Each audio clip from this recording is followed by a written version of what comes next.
Cyclops is done holding back. His eyes glow with rage. He removes his visor and unleashes everything on the man he once called a mentor. I'm Andrew the Geek Master, and in today's video, we're diving into the epic conclusion of the X-Manhunt event. This is a moment the X-Men will never forget, and possibly the end of Charles Xavier as we know him. To not miss stories like this one, hit that subscribe button, turn on the notification bell, and let's get started. The final chapter begins with a flashback to a few weeks ago. The X-Men, led by Cyclops, met with the X-Men team led by Rogue to finally settle the matter of Charles Xavier once and for all. Cyclops argued that Charles's dream had died, but in the place of that unified dream, many other dreams had taken root. And as X-Men, it's their duty to protect each and every one of them. The dream of self-expression represented by Nyx, the mutant group from New York.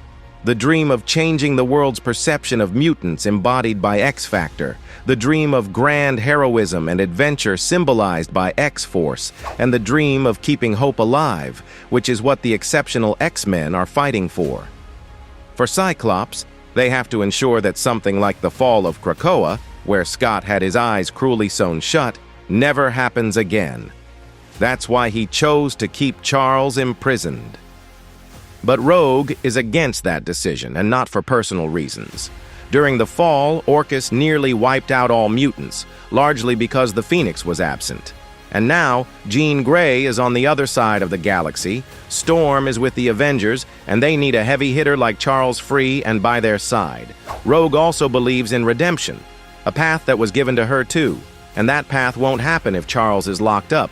Cyclops insists that freeing the professor could destroy the agreements they have with world governments to protect mutantkind and could even lead to civil war among the mutants. But Rogue stands firm in her beliefs. She even asks Scott what he would do if he were in Charles's position, which leaves him speechless. The meeting ends with no agreement. Cyclops still believes Rogue is wrong, while Rogue hopes she isn't. She closes by saying that they're all X-Men, and that they can still help each other in the future.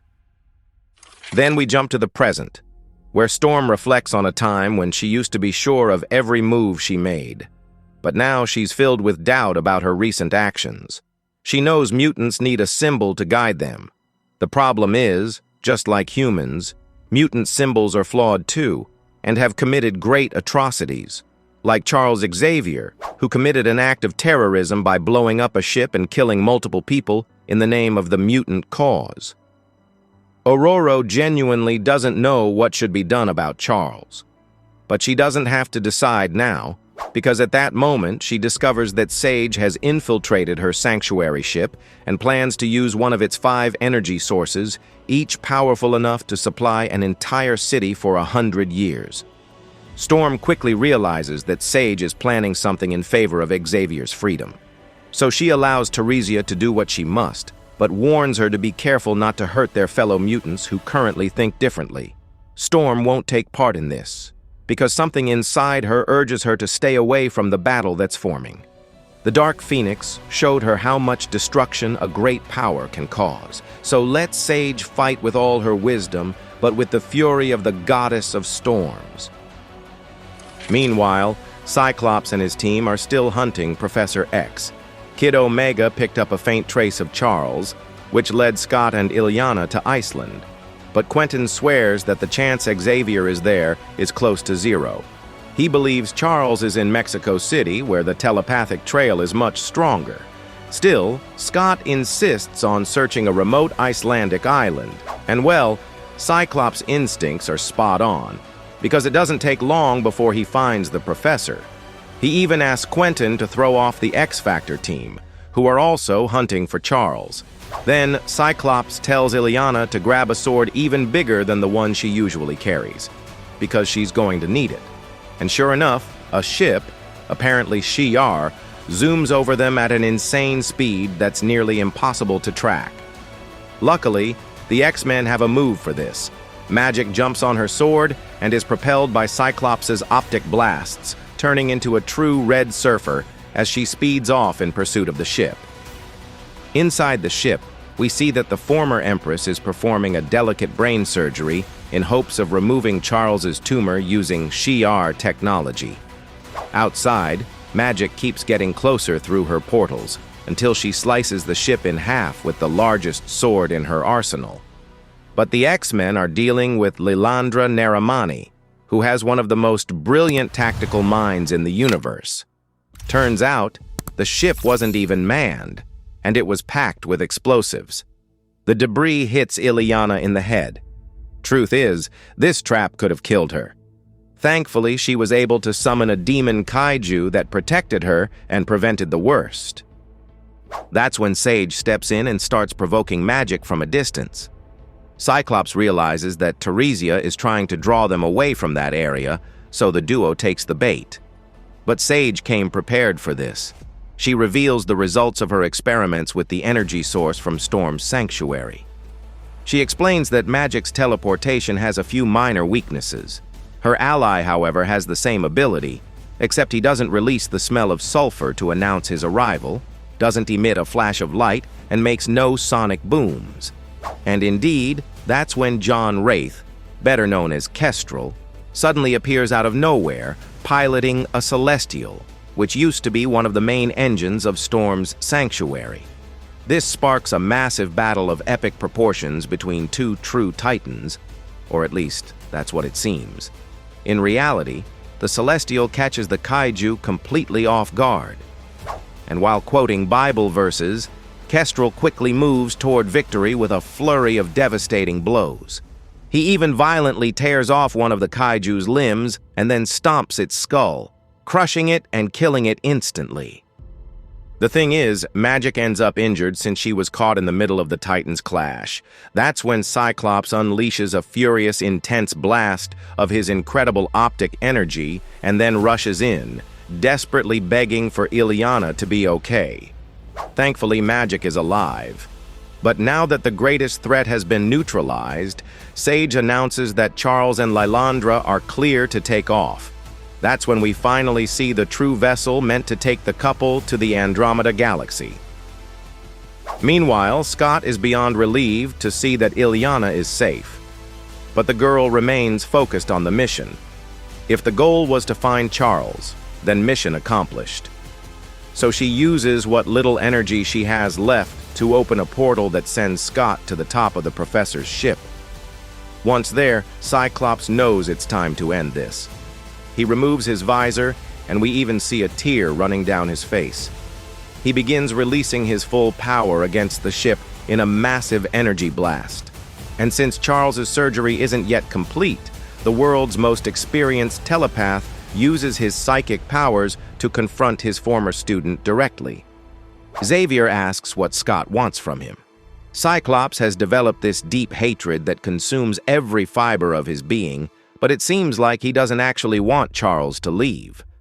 Putting his visor back on, Scott reminds him that during the fall of House of X, the professor killed innocent people and forced him to witness the horror, and he needs to pay for that. But as revealed in Xavier's Secrets, those deaths were just a trick, an illusion. No one actually died.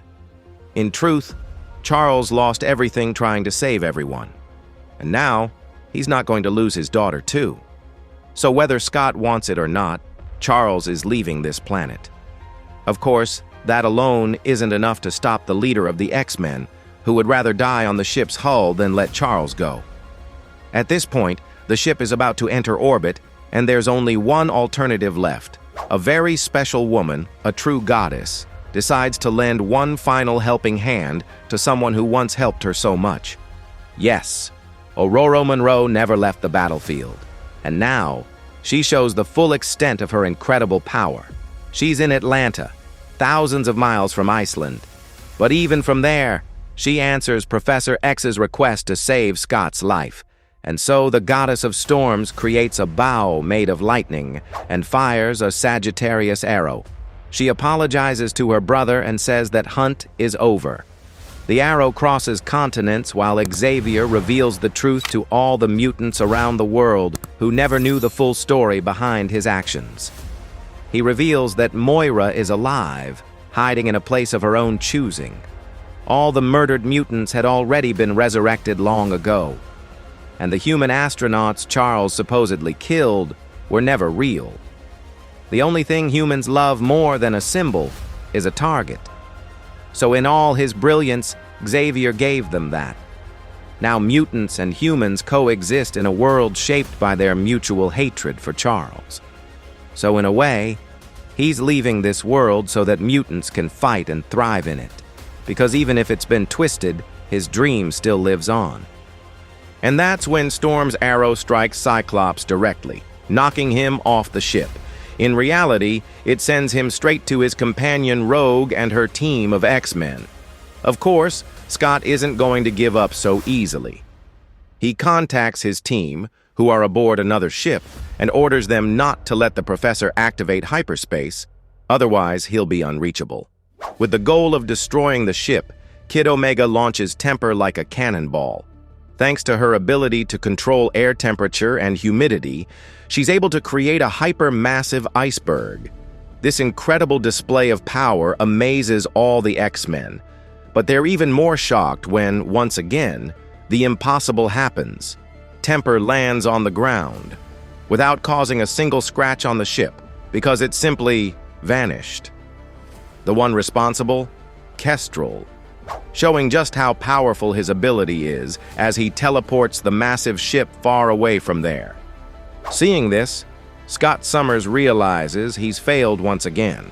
Rogue even tries to comfort him, but then Cyclops drops to his knees and begins to break down, saying that now that the humans' main target is gone, they'll come after everyone else harder than ever.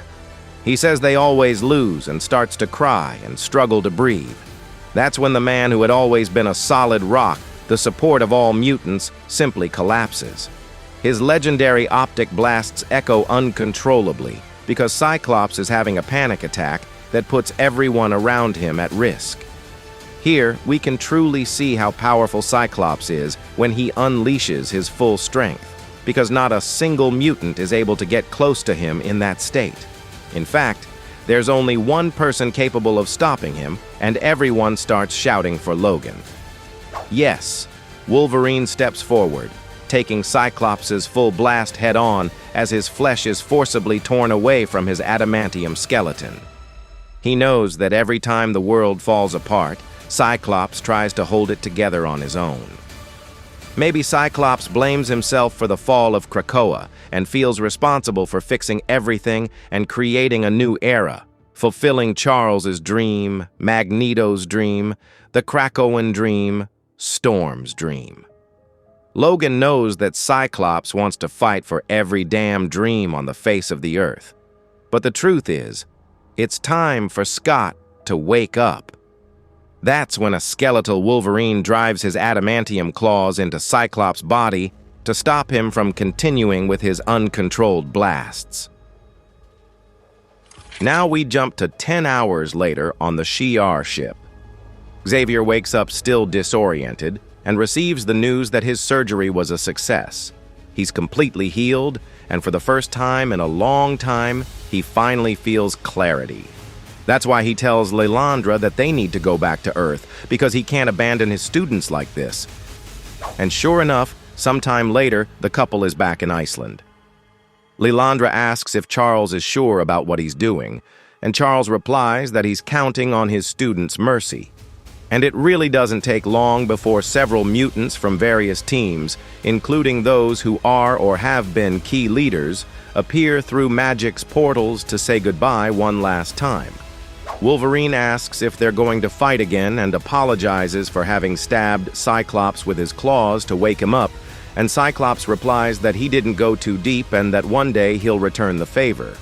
However, even after everything that happened, Cyclops still hasn't given up and intends to hand Charles over to the governments. That's when Professor X responds that mutants have thousands of enemies, but still choose to fight each other. Charles is really leaving.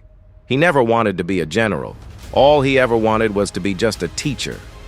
He acknowledges that he hasn't been himself for a long time because of the tumor that altered his perception of things and apologizes, recognizing that the cost has been high for each one of them. Charles tried to heal the world, and failed. But he truly believes that each of the mutants present there is the best chance of dreaming a better dream. Maybe they'll achieve what Charles Xavier never could. While wiping away a tear from Rogue's cheek, he says that mutants will look to them for guidance, protection, and comfort. To mutants around the world, Charles says that this thing of mutant fighting mutant is over. They should fight for freedom and justice, not against their brothers. They should be patient with one another and help each other. And to finish, he begs them to build a new school for young mutants. At this point, he starts to walk away, and Cyclops still insists that he stop.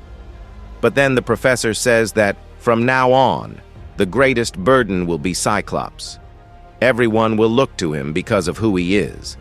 Then the professor steps away, saying he needs to go save his daughter. This entire scene leaves each mutant with a deep feeling of mourning.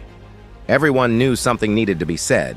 They just didn't expect that person to be the feared White Queen, Emma Frost. Yes, Emma arrives calling him a bastard, a complete and total bastard. But then, with tears in her eyes, she kisses the professor and tells him to be happy, because he genuinely deserves to be happy after everything he's done.